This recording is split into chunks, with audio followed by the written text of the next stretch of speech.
Hello students of class 12।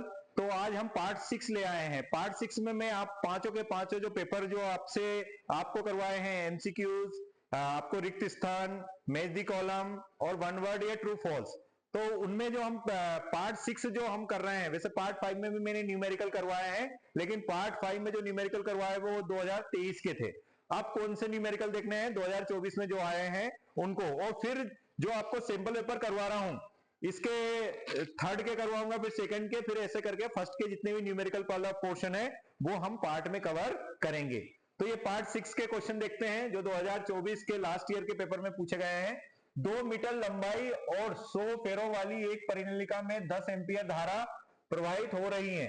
परिनालिका के अंदर चुंबकीय क्षेत्र के परिमाण की गणना कीजिए। पहला क्वेश्चन पूछा गया है, क्वेश्चन नंबर 14 है ये। इसका और वाला क्वेश्चन देख लीजिए बच्चों। एक लंबे सीधे तार में 30 एम्पियर की धारा प्रवाहित हो रही है। तार से 30 सेंटीमीटर दूरी पर स्थित बिंदु पर चुंबकीय क्षेत्र के परिमाण की गणना कीजिए। साथ ही साथ इसी पेपर में 2024 का जो पेपर था उसका प्रश्न नंबर 17 भी आपका एमसीक्यू वाला था। दो बिंदु आवेशों Q A is equal to 2 microcoulomb, Q B is equal to -2 microcoulomb निर्वात में एक दूसरे से 40 सेंटीमीटर दूरी पर रखे हैं और इनको जोड़ने वाली रेखा है, तो इनके मध्य मध्य बिंदु पर क्या निकालना है, विद्युत क्षेत्र की गणना करना है। और अथवा में आपको दिया गया है बेटा 3 ampere, 4 ampere, 3 picofarad, 4 picofarad, 5 picofarad, और सभी को वोल्टेज कितना दिया है, 120 दिया है। ये समांतर क्रम में जुड़े हुए हैं, तो कुल आवेश भी निकालना है और प्रत्येक पर जो आवेश है, प्रत्येक संधारित्र पर आवेश है वो भी निकालना है। तो चारों क्वेश्चन के लिए पहले स्क्रीनशॉट ले ले ताकि आप क्वेश्चन को समझ पाए। स्क्रीनशॉट ले लीजिएगा, फिर हम इसके हल निकालना स्टार्ट करेंगे। ठीक, ओके। तो अब हम हल देखेंगे बच्चों। पहले वाले क्वेश्चन का हल देखते हैं। पहला वाला 14 का जो आपका पहला वाला क्वेश्चन, 2 मीटर लंबाई और 100 फेरों वाली एक परिनालिका में, तो आते हैं इसके सॉल्यूशन को समझते हैं। तो देखिए ये आपको एक परिनालिका या सोलोनॉइड दी है। इसमें ये चीज याद रखिए, small N is equal to capital N upon L. यहां पर ये नंबर डेंसिटी होती है, संख्या घनत्व कहते हैं, और एन फेरों की संख्या, तो आपको एन फेरों की संख्या 100 दी हुई है, लंबाई 2 मीटर दी है और धारा 10 एम्पियर दी है। अब आपको सूत्र डायरेक्ट याद रख लेना है। ये आपका क्या होता है, परिनालिका के लिए चुंबकीय क्षेत्र का सूत्र होता है। आपने एन अपॉन एल लिख दिया इसकी जगह, और वैल्यू पुट करने पर आपको यहां पर मान आ जाता है 2 पाई इंटू 10⁻⁴। एक बात याद रखें, जो भी फिजिकल क्वांटिटी आप निकाल रहे हैं उसकी इकाई लगाना ना भूलें। और आपको पता है चुंबकीय क्षेत्र की इकाई क्या होती है, टेस्ला होती है। तो ऐसे करके आपने वैल्यू पुट करके पहले वाले क्वेश्चन का आंसर निकाल लिया होगा। क्या समझ में आया? ओके। अब हम दूसरे क्वेश्चन पर एक बार और फिर से जाते हैं ताकि आप समझ पाए। तो दूसरा देख रहे हैं, एक लंबे सीधे तार में 30 एम्पियर की धारा। पहला ये हमारा ये क्वेश्चन कंप्लीट हो गया है। अब दूसरा क्वेश्चन को देख रहे हैं, अथवा को 14 का। एक लंबे सीधे तार में 30 एम्पियर की धारा प्रवाहित हो रही है। तार से 30 सेंटीमीटर दूरी पर स्थित बिंदु पर चुंबकीय क्षेत्र के परिमाण की गणना करना है। मतलब ये सीधे धारावाही चालक के लिए या रिजु रेखीय धारावाही चालक जो होता है उसके लिए यहां पर आपको गणना करनी है। तो इसके आंसर पर देखते हैं बच्चों। देखिएगा, ये एक कोई तार ले लिया है जो कैसा है, सीधा है, और इसमें धारा आई बह रही है, और यहां से कोई दूरी आर ली और इस पर हमें गणना करना है। तो इसका सूत्र हमें पता है, किसी सीधे धारावाही चालक के लिए mu naught N I upon 2 pi R का सूत्र होता है। तो आपको ये पता होना चाहिए म्यू नॉट की वैल्यू, हमने इकाई, यहां पर इकाई भी होती है इसकी, लेकिन अभी इकाई की जरूरत नहीं है इसलिए हमने सिर्फ न्यूमेरिकल वैल्यू लिखी। नंबर ऑफ टर्न्स अगर आपको देते हैं तो आप लिख देते, लेकिन नंबर ऑफ टर्न्स नहीं दिया, मतलब आप मान के चलेंगे 1 है। और आई आपको दिया है 30 एम्पियर और आर बराबर आपको दिया है 30 सेंटीमीटर।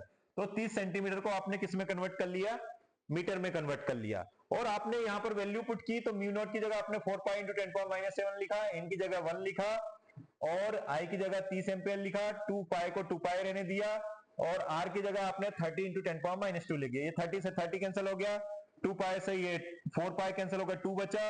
और जब आपने इसको अरेंज किया तो ये आपका आंसर आ जाता है बी बराबर 2 into 10⁻⁵ Tesla. I hope second का भी आंसर आपको बहुत अच्छे से समझ में आ गया होगा। अब एक बार फिर से देखते हैं, थर्ड क्वेश्चन को देख लेते हैं बच्चों। क्वेश्चन नंबर 17 का, दो बिंदु आवेशों क्यू ए बराबर 2 microcoulomb, Q B is equal to -2 microcoulomb. अगर देखा जाए तो ये क्या है, एक इलेक्ट्रिक डाइपोल है। निर्वात में एक दूसरे से कितनी दूरी पर रखा हुआ है, 40 सेंटीमीटर पर। इन दोनों बिंदुओं को जोड़ने वाली रेखा के मध्य बिंदु पर विद्युत क्षेत्र की गणना करना है। चलो अब इसका आंसर समझते हैं बच्चों। ये देखिएगा, ये दिया है आपको एक बिंदु आवेश, ये दिया है, दूसरा आपको ये दिया हुआ माइनस में, और दोनों के बीच की दूरी 40 सेंटीमीटर दी है। तो पहले बना लो आप, ये एक बिंदु आवेश हो गया, एक बिंदु आवेश हो गया, ये इसका मध्य बिंदु, और यहीं पर आपको नेट विद्युत क्षेत्र निकालना है। कुल कितना दिया है? 40 सेंटीमीटर। कुल 40 सेंटीमीटर दिया है, तो हाफ उसका मिड पॉइंट से क्यू ए की डिस्टेंस कितनी हो जाएगी? 20 सेंटीमीटर, और उधर भी कितने हो जाएगी? 20 सेंटीमीटर। तो आपको पता है किसी बिंदु आवेश के कारण विद्युत क्षेत्र की गणना आपको करना आता ही है, और ये आ जाएगा, आपने जब इसको रखते हैं 1/4 क्यू ए, और डिस्टेंस यहां तक की ली तो 20 लिखेंगे, तो 20 इंटू 10⁻², और इसके घात 2 हो जाएगा, तो ये 400 ऐसा करके आप लिख देंगे। ऐसा ही इसी प्रकार आप कर देंगे। लेकिन आपको पता है दोनों विद्युत क्षेत्र क्या है, ये धनात्मक होने के कारण चुंबकीय क्षेत्र की दिशा बाहर की तरफ है, ये ऋणात्मक होने के कारण ये नेगेटिव आवेश की तरफ है, लेकिन दोनों एक ही दिशा में होने के कारण कुल विद्युत क्षेत्र आपने जोड़ दिया। तो कुल विद्युत क्षेत्र जोड़ दिया, तो आपने क्या किया? कुल को क्या कर दिया? ई कुल जो है उसमें आपने क्या कर दिया? किसी एक में 2 से गुणा कर दो, तो ये 2E1 कर दिया आपने, क्योंकि जो ये आएगी वही ये E1 जो आएगा वही E2 आएगा, और दोनों को जोड़ देंगे तो यहां पर कुल विद्युत क्षेत्र की गणना मिल जाएगी। आई होप इसका आंसर भी आप कर पाएंगे। ठीक है, अब लास्ट वाला देख लेते हैं। लास्ट वाला क्वेश्चन है हमारा ये, एक बार क्वेश्चन पढ़ लेते हैं, फिर क्लियर होगा आपको। तो लास्ट वाला क्वेश्चन पढ़ो बेटा, क्या है ये? तो लास्ट वाला क्वेश्चन है 3 पिकोफेरेड 4 पिकोफेरेड। ये बहुत इंपॉर्टेंट क्वेश्चन है, और ऐसे क्वेश्चन कई बार आए भी गए हैं, और हो सकता बच्चों को बहुत कंफ्यूजन भी आता है। 3 पिकोफेरेड 4 पिकोफेरेड और 5 पिकोफेरेड, और वोल्टेज आपको इतना दिया है, और कौन सा क्रम है बेटा?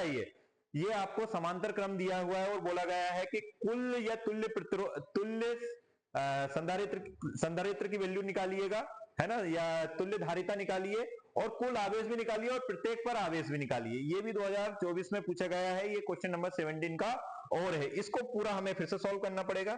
तो मुझे लग रहा है कि ये अगर आपको समझ में आ गया हो, तो ये स्लाइड को यहां से हटा देता हूं, और इसी में इसको सॉल्व करके बता देता हूं। चलिए देखते हैं। तो जैसा कि आपको पता है, थोड़ा सा नॉलेज ले लेते हैं हम। कौन सा दिया है आपको? ये एक यहां पर बना लेते हैं, यहां एक बिंदु है, एक यहां बिंदु है, एक संधारित्र ऐसा जुड़ा हुआ, एक संधारित्र ऐसा, और एक संधारित्र एक, ये दूसरा और ये तीसरा। इसको यहां कनेक्ट करिए, इसको यहां कनेक्ट करिए, और ऐसे, और यहां से आप वोल्टेज दे रहे हैं, और वो वोल्टेज सभी के लिए क्या होगा? सेम होगा। तो क्वेश्चन में देखें तो इसको हमने पहले इसको लिख देते हैं C1, इसको C2 और इसको C3, और यहां पर वोल्टेज को V लिख देते हैं। अब देखो क्वेश्चन को पढ़ते हैं वापस। तो जैसे क्वेश्चन पढ़ते हैं, C1 को हमने बोल दिया 3, C2 को हमने बोल दिया 4, और C को हमने बोल दिया 5, और सभी पिकोफेरेड में। पिकोफेरेड में है, तो आपको पता है कि पिकोफेरेड में है, तो आंसर भी हमारा पिकोफेरेड में है, इसलिए कन्वर्ट करने की अभी जरूरत नहीं पड़ेगी। और ये कौन सा क्रम है? समांतर क्रम है, तो वो हमने देख लिया, और V की वैल्यू 120 है। चलो आगे बढ़ते हैं। तो यहां पर वैल्यू लिख दूंगा तो ज्यादा अच्छा हो जाएगा। ये 3 पिकोफेरेड है, ये 4 पिकोफेरेड है, और ये वाला कितना दिया बेटा? 5 पिकोफेरेड, और इसकी वैल्यू कितनी दी है? 120 वोल्ट। दिया है कि नहीं दिया है? दिया है भाई। तो अब देखो तुल्य धारिता निकालना आपके लिए बहुत सिंपल सी बात है, क्योंकि आपको पता है संधारित्र के लिए संधारित्र के लिए तुल्य धारिता, लेकिन तुल्य धारिता किसके लिए निकाल रहे हैं हम? आप निकाल रहे हैं समांतर क्रम के लिए। कौन सा क्रम है ये? समांतर क्रम। और आपको पता है C equivalent is equal to होता है C1 plus C2 plus C3। ये किसके लिए होता है? समांतर क्रम या पार्श्व क्रम के लिए होता है, पैरेलल कॉम्बिनेशन के लिए होता है।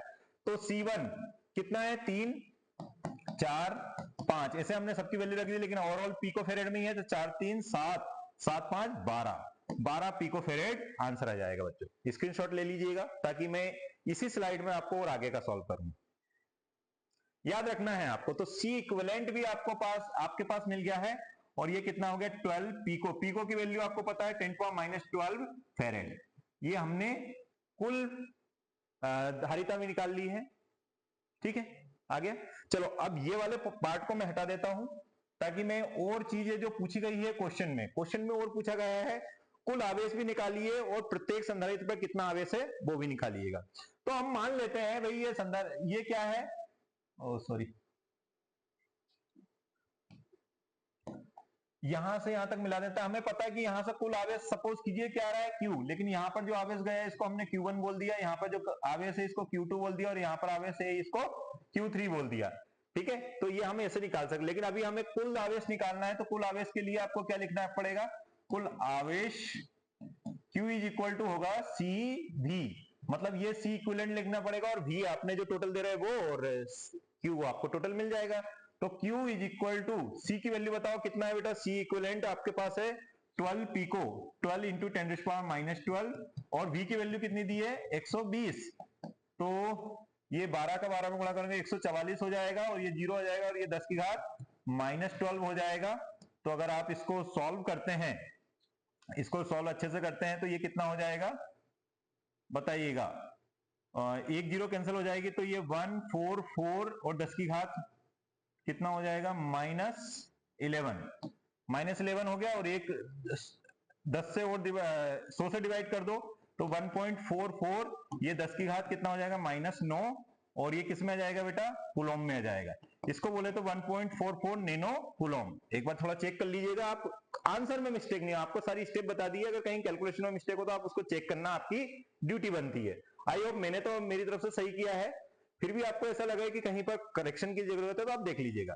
तो ये कुल आवेश निकल गया, कुल आवेश कितना निकला 1.44 नैनो कूलम या 1.44 इंटू 10⁻⁹ कूलम।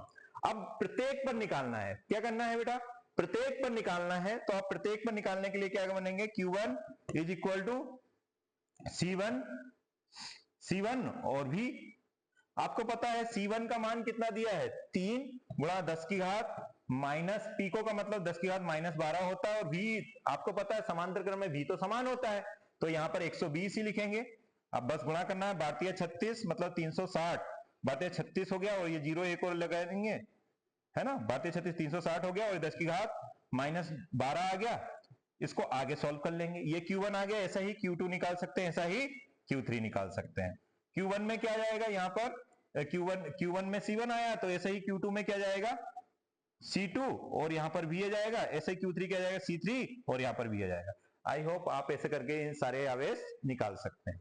तो मुझे लग रहा है कि इस पार्ट में मुझे जो 2024 में न्यूमेरिकल्स जो पूछे गए थे उनको कवर करना था, और आई होप आप थोड़ा सा फास्ट जरूर है, लेकिन अगर आपको समझ में नहीं आता है तो आप कमेंट बॉक्स में पूछ सकते हैं, अदरवाइज मुझे लग रहा है जितना कि आपको समझ में जाएगा, थोड़ा स्पीड जरूर है लेकिन आप समझने की कोशिश कीजिएगा, नहीं आए तो आप कमेंट बॉक्स में पूछिएगा। Thank you.